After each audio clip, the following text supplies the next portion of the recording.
Hello everyone, and welcome back to another InhabitCraft episode. As you saw from all of those time lapses, or I guess the pan that I did, I have done so much work on my base, and that's why it's been like 2.5 weeks since my last upload. I've been really pushing on building this base because I don't have much time left, and I wanted to focus as much of my effort as I could on actually building it. Since InhabitCraft Season 3 will be starting when 1.18 comes out, and I have some very cool design style plans for those seasons. As you can see, it is... Let's pull back the curtain a little bit. It's not done by a significant margin. I've still got to do the outer part of the base, which will probably be the most resource intensive, but at least I've done the bit that you mainly see, and there's still a bit of things that are a bit iffy, like when I was mining out here so I could actually place the blocks in, or for example, if I go through here, it's not really the most clean thing, but it's the actual face that matters, the actual bit that you see, and I'm going to clean these out in a second of all of the water that is in them with the sponges. And I think I left them at my Squid Farm that I used just earlier to create all of the dark prismarine that is here.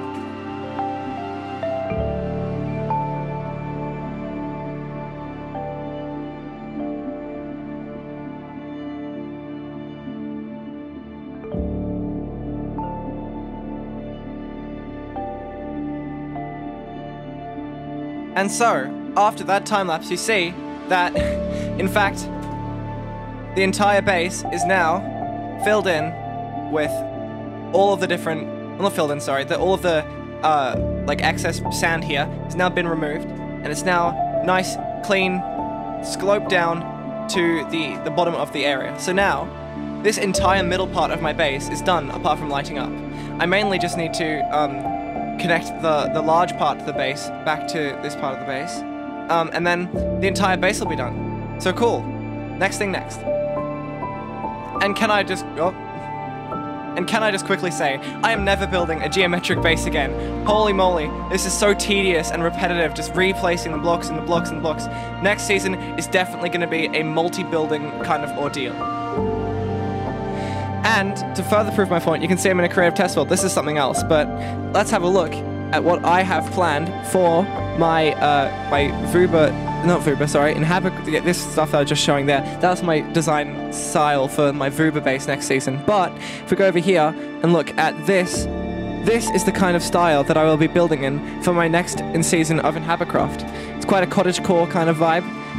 It's based off of this image here, of a place that I went to in Phillip Island, and I got really inspired by going there, and I wanted to build something just like it. And this is what I've basically come up with just to mirror that photo, but that's what the design for my MegaBase will kind of be like. Lots of little buildings, or maybe medium or bigger sized buildings depending on what's inside of them, just to cover an entire like landscape full of this. So I'm going to be building in a plains biome next to the ocean. There's also a bunch of other people joining next season of InhabitCraft, and that's very exciting. I also want to show you my designs. If we look over here, my design for the next season of Vooba, it's not really done. This is just like the first like little draft of something I wanted to do. But if you look at this image, this is the kind of thing that I want to build. I want to build in this style, and I want to build like this kind of, like lots of terraforming stuff here. It's very cool, very interesting. I want to build something like that. So yeah, those are the kind of things that I want to build for the next seasons of both of the SMPs that I'm on. And for those wondering about Derpy Dragon SMP, yeah, that kind of ended. Sorry.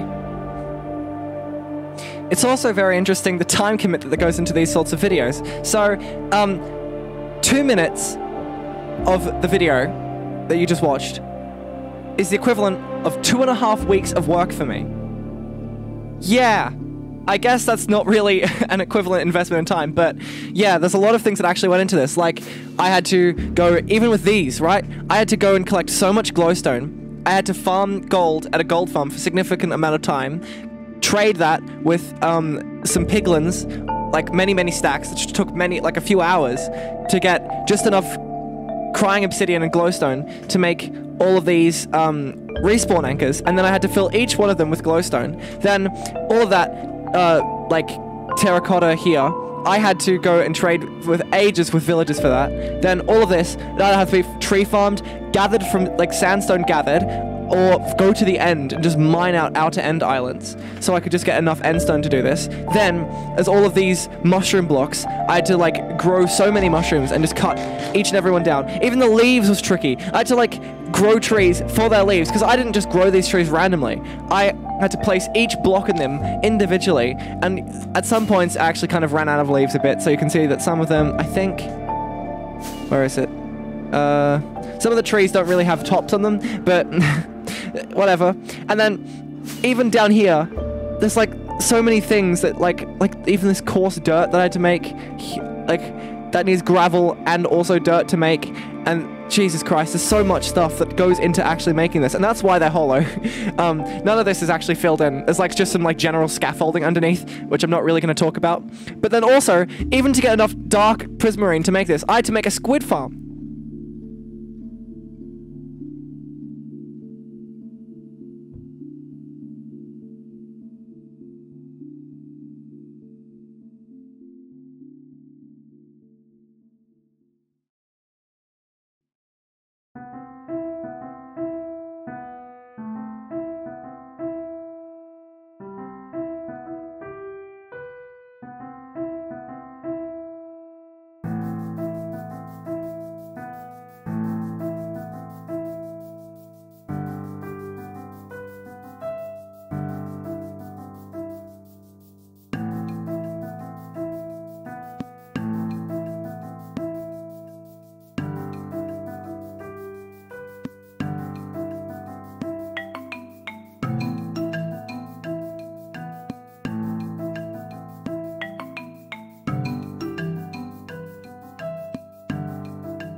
And this squid farm was designed by a YouTuber called Almond Goo, and I will put the link to their video on the squid farm in the description of my video.